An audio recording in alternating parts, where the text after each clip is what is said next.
Sabay na tayo umuwi. Wala man tayo umuwi. Dito na tayo. Antong na. Nagamon. Ayaw mo dyan yan. Ano ba?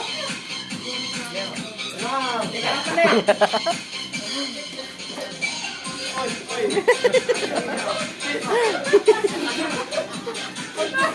Wala doon. Ay, video yun. Ako pa yung lupa sa kalamit eh. Paano yun? Naka-helbert. Naka-necklace eh. Tangin ka eh. Papalamang ka eh. Talo ka ng saka